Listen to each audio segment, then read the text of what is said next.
K-팝이요.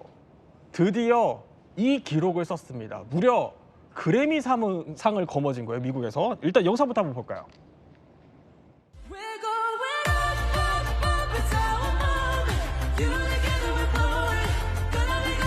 Because I'm just like in no words, speechless right now. So it's crazy right now. Very proud of Koreans.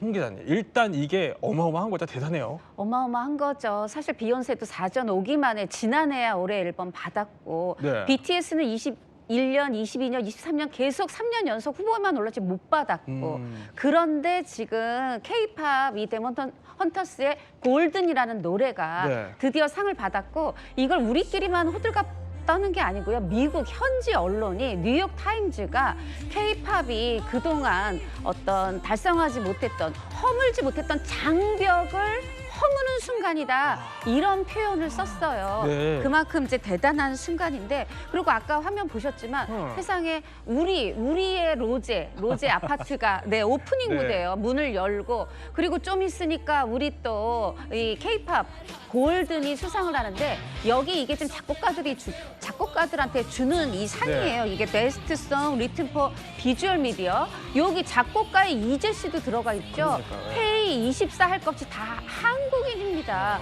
물론 이제 이재 씨 한국계 미국인이지만 그런 상황이고요. 그러다 보니까 거기다가 또 본무대 우리의 걸그룹 캐치아이가 또 난리 본무대 퍼포먼스도 했어요. 예. 그야말로 물론 여기에서 80개 넘는 상을 줍니다. 그래미에서. 그래도 올해는 적어도 K-팝이 정말 큰 존재감을 드러냈습니다. 네, 이런 K-팝의 영광을 사실 하루아침에 찾아왔다라고 보기는 어렵습니다. 왜냐하면 이게 과거부터요. 조금씩 이제 선배들이 계속해서 철옹성 같던 이 해외 그래미의 벽을 두드려 왔고 이게 마침내 무너진 거거든요. 그럼 몰랐던 이야기들을 통해서요. 오늘 한번 이 K-팝이 세계인의 마음을 흔드는 음악으로 자리 잡기까지 우리 선배들이 어떤 노력을 해왔나 한번 짚어보려고 합니다. 이름하여 저희가 준비해봤습니다.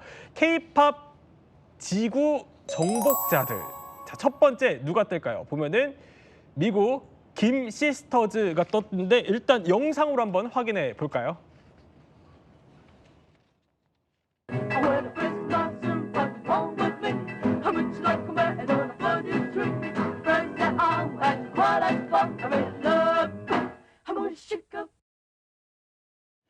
아니 비록 뭐 흑백 화면이지만 이 영상만 봐도 굉장히 끼가 다분하게 느껴져요. 근데 이분들 김 시스터즈가 K-팝 원조 걸그룹이에요?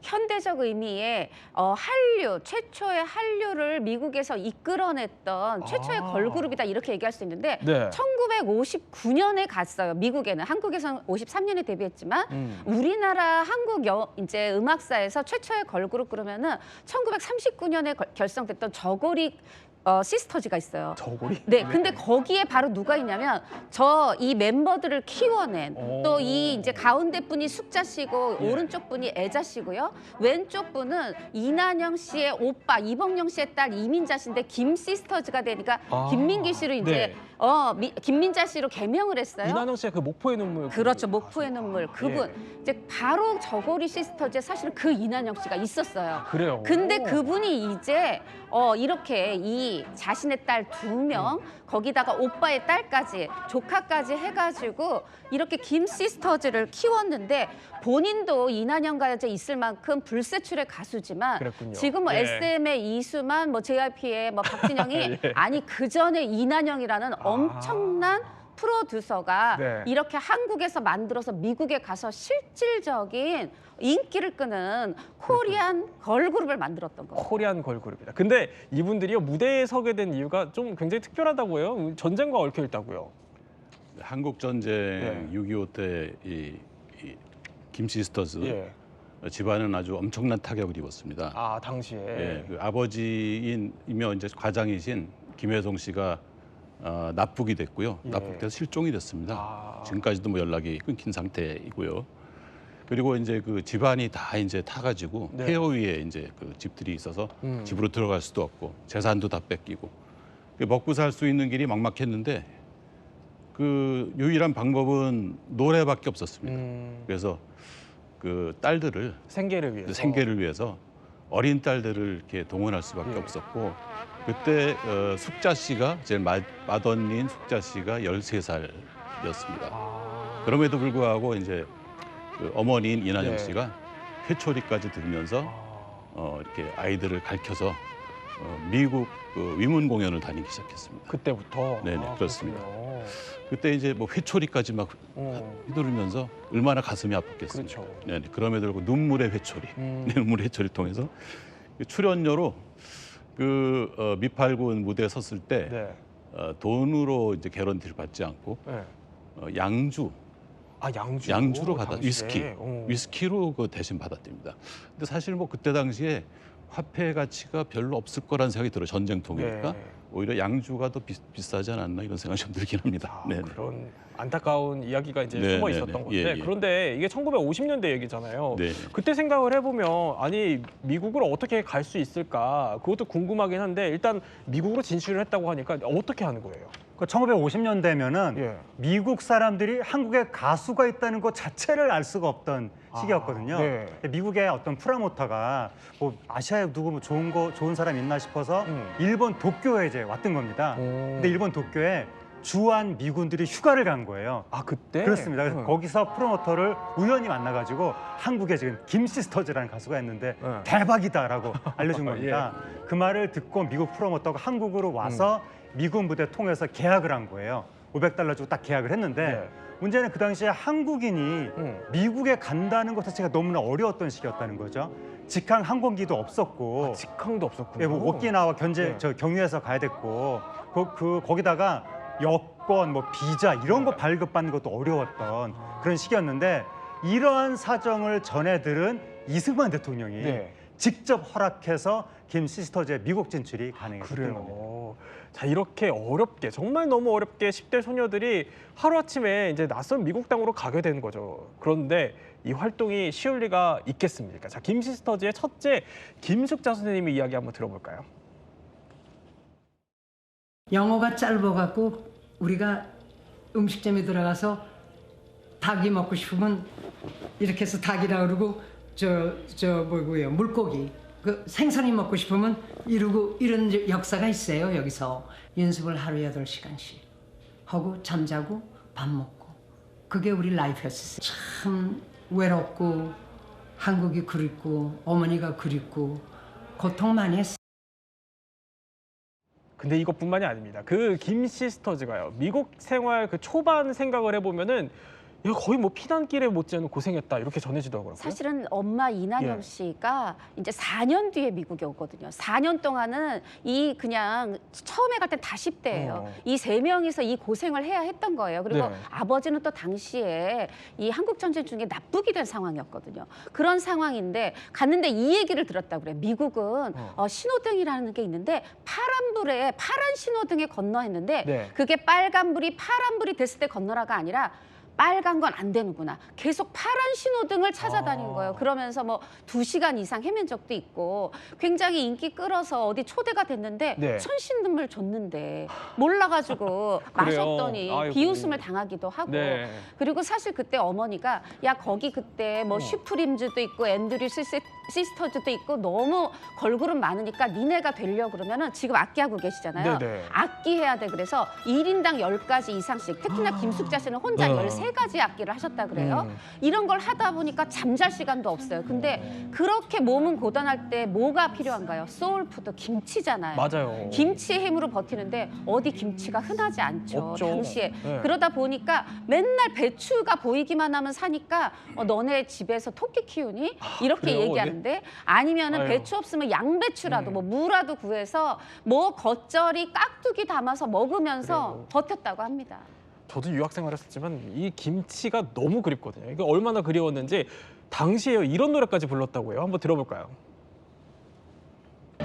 머나먼 미국 땅에 10년 넘어 살면서 고국 생각 그리워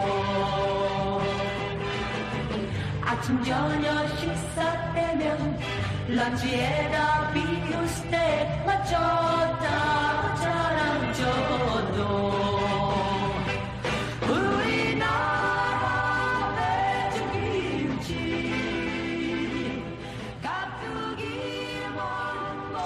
그리워했다는 거예요. 근데 이제 각고의 노력 끝에 미국 무대에 서게 됐죠. 그러면 제일 궁금한 거는 미국 사람들의 반응이에요. 어땠어요? 그 라스베가스 호텔에서 어떤 첫 공연을 했는데 네. 정말 놀라운 반응이 났던 겁니다. 그래요? 그 미국 관객들이 기립박수를 치면서 브라보를 외쳤다고 합니다. 그 어떻게 해서 그런 일이 났을까? 본인들도 너무 놀랐고 이 정도의 반응인지 몰랐는데 그 정말 멀리 그 동양에서 온 그 작은 아가씨들이 네. 3명이 이렇게 노래하는 장면이 너무 신기했던 겁니다. 그 미국 관객들 입장에서는. 그래서 이제 그 브라보를 받은 이 바로 직후에 그 라스베가스 호텔과 8개월 장기 계약을 맺게 되고요. 그다음에 그 당시에 가장 그 인기 있는 예능 프로라고 했는데 CBS TV의 에드 설리반 쇼에 네네. 20회 이상 출연하는 놀라운 또 일이 발생합니다. 그렇게도 예. 네, 뭐 에드 설리반 쇼뿐만 아니라 또 다른 어떤 여러 매체에도 네. 동양에서 온 마녀라고 이제 불리우면서 그 굉장히 유명 인사로 이제 했고 또 한국 시장에도 많이 알려졌습니다. 이 당시에 그 김시스터즈의 그 주급은 예. 15,000달러. 아 그런 수준. 라스베가스 고액 납세자 명단까지 올랐다는 거예요. 아 그렇군요. 아니 근데 여기서 그 김숙자 선생님이 당대 그 미국 최고 스타한테 만나보자, 그러니까 한번 만났으면 좋겠다 이런 제안이 들어왔다고요? 맞습니다. 이제 센터에 있는 분이 김숙자 씨인데 네. 사실 이낙연 그 어머니가 이제 미국 갈 때 이걸 당부했다고 그래요. 네. 노 데이트. 데이트는 절대 안 돼. 응. 그렇게 얘기를 해서 누가 차 한 잔 마시자 그래도 3명이 같이 갔다 그래요. 아. 그래서 연애 분위기가 형성이 안 됐는데 어머님이 4년 만에 허락을 하셨다 그래요. 이제는 데이트 해도 돼. 근데 네. 요때는 어머님이 와서 4년 만에 와서 허락하기 전이에요. 예. 엘비스 프레슬리도 그 라스베이거스, 머썸버드 뭐 호텔 비롯해서 그 호텔들에서 공연하고 있었잖아요. 네네. 김숙자 씨를 보고 반한 거죠. 그래요? 그래서 데이트 예. 신청을 했지만 어머니의 데이트 금지 아. 그 말씀을 지키느라고 안 그랬으면 우리 니콜라스 케이지한테 캐서방이라고 하잖아요. 우리 네. 엘비스 프레슬리도 우리한테 후서방, 엘서방 후서방. 생길 뻔했는데. 그랬던 그렇습니다. 비화까지 있었다는 겁니다. 이렇게 김시스터즈가 어떻게 보면 이제 미국의 문을 두드린 시초가 됐다는 거예요. 그 이후로 이제 우리나라에 많은 가수들이 잇따라서 미국행 비행기를 타기 시작했죠. 당시에 이제 미팔군 무대를 통해서 우리나라 가수들의 역량이 네. 미국 사람들한테 인정을 받기 시작한 겁니다. 그러면서 뭐 윤복희 씨, 뭐 패티김 씨 이런 여성 가수들이 미국 진출을 했었는데 그러다가 1970년대가 됐을 때 네. 한미 관계가 조금 안 좋아졌거든요. 그러면서 대중문화 교류도 좀 끊겼고 네. 그랬다가 나중에 2009년에 원더걸스가 미국 진출을 시도하면서 맞아요. 네. 그때부터 이제 K-팝 여성 가수의 미국 진출이 다시 시작되게 됐습니다. 김시스터즈에서 원더걸스까지 이렇게 쭉 문을 두드렸던 사람들이 있었던 겁니다. 그래서 오늘날에 이제 그래미까지 이어지게 된 건데, 자 그런데요, K-팝 지구 정복자들 바로 두 번째 인물도 한번 살펴봐야 될 것 같습니다. 자 이번에는요 누구냐? 1980년대에 일본 정복에 나선 원조 한류 가수가 있습니다. 바로 조용필 선생님이에요.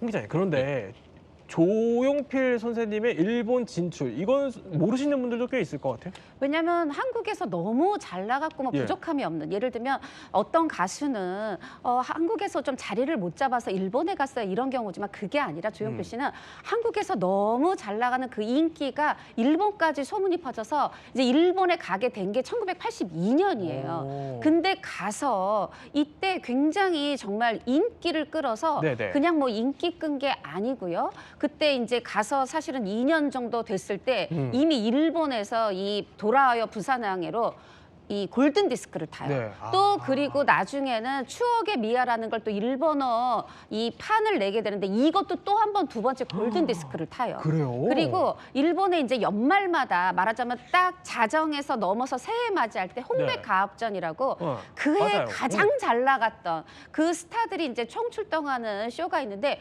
여기에 무려 5회. 이거는 뭐 한국 가수인지 현지 일본 가수인지 예. 5년 동안 5회 동안 이제 출연을 하기도 했고요. 네. 뿐만이 아닙니다. 뭐 이런 뭐 수치상 이거 말고도 사실은 어느 정도 조용필 씨가 일본 대중의 삶 속으로 들어갔나 하는 걸 알 수 있는 부분이 있는데 첫 번째는 일본 가신 분들은 아실 거예요. 거기 가면은 일본은 가라오케라는 문화가 있잖아요. 직장인들이 퇴근하면서 이렇게 산토리 위스키 과음은 아니고 몇 잔 마시고 네, 네. 거기 이제 가라오케 그게 이제 이렇게 음악만 네. 녹음이 돼 있고 그걸 눌러서 노래 부르는 아. 그런 이제 가라오케 이제 주점이 있는데 여기에 돌아와요 부산항해가 당연히 올라 있고요. 근데 그래요? 그 만약에 그거를 일본인이지만 이걸 못 부른다?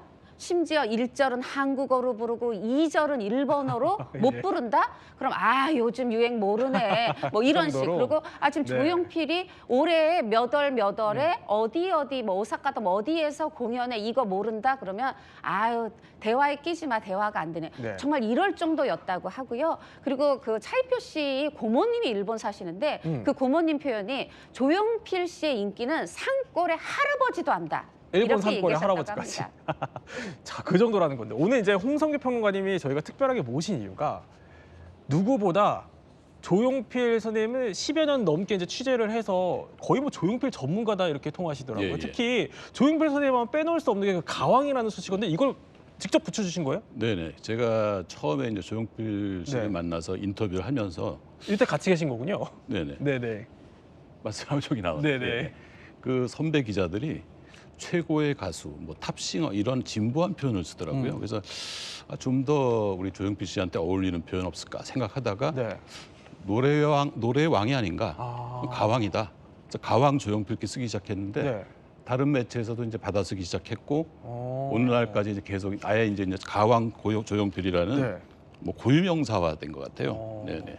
근데 누구보다 이제 조용필 선생님을 잘 아시니까 우리가 지금 일본 진출 얘기를 하고 있잖아요. 예. 일본 진출하는 그 과정은 어땠어요? 쉽지 않았을 것 같은데요. 뭐 처음에는 사실은 좀 그 일본 팬들이 냉담한 반응을 보였습니다. 근데 일본 팬들은 굉장히 어떤 실력을 따지거든요. 네네. 실력을 알고 나서는 그때부터 뭐 자발적으로 뭐 특별한 조치를 안 했음에도 불구하고 이제 많은 관객들이 모이기 시작해서 뭐 80년대는 거의 뭐 일본에서 최고의 가수로 등극을 했었죠. 근데 일본어를 원래 좀 잘 하셨나요? 전혀 몰랐죠. 전혀 못하셨어요? 전혀 몰랐는데 일본에서 이제 그 일본어 선생님 붙여서 네. 매일 틈나는 대로 이제 공부를 해서 뭐 한 기초 과정은 3개월에 다 끝냈고 네. 1년 안에 거의 통역까지 할 수 있는 수준. 그게 실력. 가능해요? 조용필 씨가 그걸 보여준 거죠.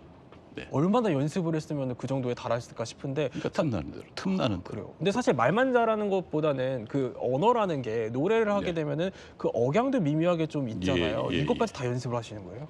노래 연습도 매일 하니까 일본 말로. 예. 노래를 하기 위해서 일본어를 배운 거죠. 그게 어마어마하다라는 생각이 드는데 네. 혹시 그 일본 진출 과정에서 선생님이 뭐 옆에서 이제 좀 지켜보시고 취재를 해보시면서 겪은 또 에피소드 이런 게 있으실까요? 조용필 씨가 항상 그때 입버릇처럼 이야기하던 것이 가수는 앞서가는 음악을 해야 된다 이런 얘기를 늘 하셨어요. 그때는 저는 이제 그 얘기가 과연 뭘까 하는 얘기를 잘 몰랐는데 오늘날에 와서 그 이후에 벌어진 어떤 그 조용필 씨 행적을 보면 네. 늘 새로운 음반을 낼 때 새로운 어떤 그 장르의 곡을 냅니다. 그러니까 전에 했던 곡들이 잘 나갔다 그래서 그 히트곡을 답습하는 그런 적은 거의 없는 것 같아요. 그런 걸 보면서 예. 이분이 그 약속을 그 신념을 지금까지도 계속 지키고 있구나. 대단한 사람이다. 이런 생각을 지금도 하고 있습니다. 정말 대단하다는 네네. 생각이 드는데 그런데 일본 진출 얘기 말고도요. 왜 그 가수들 하면은 이제 떠오르는 거는 카네기홀을 빼놓을 수가 없어요. 나 여기 선다 이런 기사들이 줄을 잇는데 이 시초가 조용필 선생님이에요. 그렇습니다. 그러니까 1980년대 예. 한국인이 여기가 세계 최고의 무대다라고 생각했던 무대가 바로 카네기홀 공연이었었는데 그러니까요. 네. 그거를 한국 가수 최초로 한 사람이 조용필 씨인 겁니다. 1981년에 카네기홀 공연을 네. 했고 그 다음에 이제 뭐 패티 김 씨, 인순이 씨, 이성희 씨 쭉 이렇게 이어지는데 요즘이야 케이팝 가수들이 미국에서 스타디움 공연을 하지만 네. 80년대에는 카네기홀을 최고로 생각해서 그게 이제 우리나라 케이팝의 어떤 역사의 출발이라고 할 수가 있는데 그 맨 시초점에 조용필 씨가 있었던 거예요. 그런데 다시 일본 얘기로 돌아와서 일본의 그 산골 할아버지도 아는 게 조용필 선생님이다라고 했는데 사실 일본에서 또 빼놓을 수 없는 게 김연자 선생님이에요. 그렇죠? 김연자 씨죠. 사실 이제 김연자 씨가 고생이 많았어요. 14살에 서울 올라와서 가수가 됐는데 뭐 밤무대만 전전하고 가난하고 돈이 모이지도 않고 노래가 인기도 없더라는 거죠. 네. 근데 대단합니다. 18살에 일본 오디션을 보게 돼요. 그런데 18살에? 여기 합격을 해요. 그래서 갔는데 네. 여기가 이제 1년마다 재계약을 하는데 네. 한 3년 동안 이제 별 성과를 못 냈다 그래요. 그래도 앨범 만들고 재킷 사진까지 다 찍고 왜냐면 비자를 계속 연장해야 일본에 있으니까 잠깐 한국 왔는데 그때 일본 기획사에서 해지 통보가 왔대요. 정말 하늘이 무너지는 것 같았는데 그래요? 이때가 겨우 21살이에요. 네. 그런데 이대로 끝날까? 아니 사실 마이크를 이게 거의 정강이까지 떨어뜨려도 이 소리가 들어가는 대단한 가수잖아요. 그러니까요. 네. 그러다 보니까 기회가 옵니다. 그게 바로 1988년 서울올림픽. 이 폐막식에서 그 폐막 곡으로 이 김연자 씨 아침의 나라 그 대단한 노래가 선정이 된 거죠. 근데 그 올림픽 어떻습니까? 전 세계가 지켜봤죠. 그러니까요. 그 나는 처음에 첫 번째 진출에서는 쓴맛을 봤던 일본에서도 저 가수 아침의 나라 우리 일본에서 활동했던 가수 알아본 거죠. 그래서 일본에 가서 이 노래를 또 일본어 버전으로 해서 네. 녹음을 내고 출시를 하게 되는데 이때는 대단한 인기를 끌었는데 자존심에 한복 입고 가서 불렀다. 한복이요? 아니 네. 왜 한복? 계속 한복을 입고 계신 거네요. 지금 보면은요 사진에 주세요. 김연자 씨가 일본에서 38년 동안 네. 활동을 했었는데 계속 한복을 입고 활동을 아, 한 그래요? 거예요. 김연자 씨가 뭐라 그랬냐면 한복이 예. 어머니의 품 같다.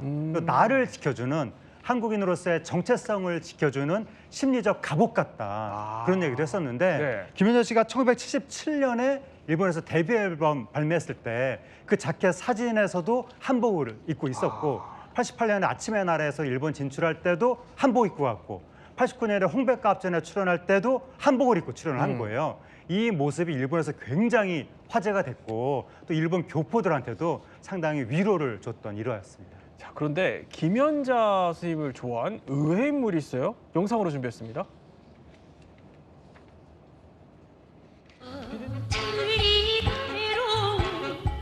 이 정도 밑에 말을 매는 나 그래야 해가 졌느냐. 이거 한 번에 마셔야 되는 거죠? 한 번에 마시면 되죠.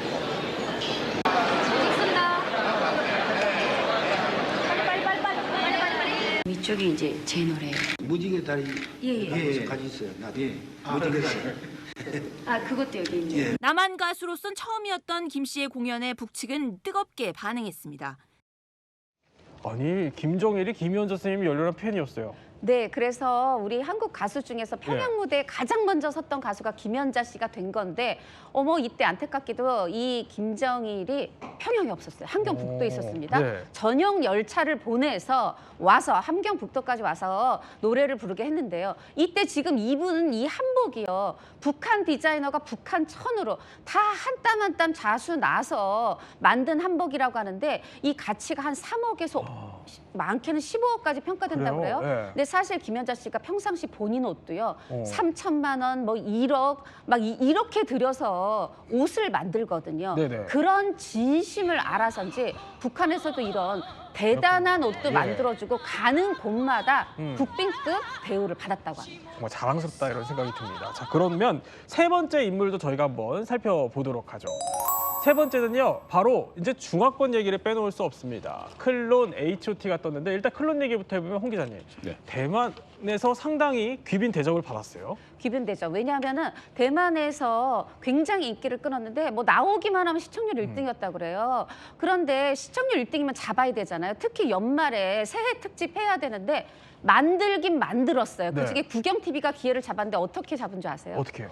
클론이 대만에 간 게 아니라 그들이 한국에 와서 우리나라 신라 호텔에서 하는 세배 이벤트를 찍어서 위성 중계하는 게 기회를 잡은 거예요. 그렇게까지. 그리고 이 대만의 연예가 프로그램에서 아예 와가지고 일거수일투족을 다 취재 가서 또 방영하면 또 시청률 1등. 이런 식의 대단한 인기를 누렸습니다. 그런데 클론도 클론이지만 H.O.T가 뜨면은 중화권 팬들의 거의 수백 대 오토바이가 따라다녔다고요? 그 H.O.T가 처음에 이제 대만에 한 번 가고 예. 두 번째 갔을 때 그 사이에 벌써 팬덤 형성이 돼서 네. H.O.T 이동할 때 오토바이가 200대가 따라다녔다고 하는 겁니다. 네. 그렇게 대만을 찍고 중국 본토로 또 진출했는데 예. 엄청난 센세이션이 이제 불러일으켜지면서 그때 H.O.T 중국 내 팬클럽 회원 수가 800만 명에 달했다는 이야기가 그래요? 있고 그 사회주의 중국에서 H.O.T 콘서트 할 때 관객들이 태극기를 흔들어줬다고 합니다. 이렇게 클론 H.O.T까지 얘기를 했다면 사실 요즘은 BTS 빼놓을 수 없어요. 지금 페루가 난리라면서요. 네, BTS가 지금 월드 투어 하잖아요. 예. 근데 페루에 가는데 심지어 페루에서요 도로를 내고 진짜로요. 페루 도로? 네, 도로를 냅니다. 근데 예. 이게 제가 하는 말이 아니고요. 그 페루의 행정부 이 도시를 건설하는 예. 그 행정부에서 직접 공식 SNS에 알린 겁니다. 네. BTS 덕분에 우리도 52개 뭐 도로를 내고 맞이할 준비를 했다. 지금 BTS 공연에 페루 깎였다는 건 대단한 영광이다. 이 정도 시대입니다. 홍평론가님, 우리가 이렇게 쭉 김시스터즈, 조용필, 김현수 선생님부터 시작해서 오늘의 이제 BTS까지 쫙 K-팝 역사를 짚어봤는데 앞으로는 또 어떤 역사가 쓰일까요? 이번에 이제 캐대헌의 이제 그래미상 수상을 네. 보면서 이번에 이제 가수가 상을 받은 게 아니라 작곡가 프로듀서가 상을 받았습니다.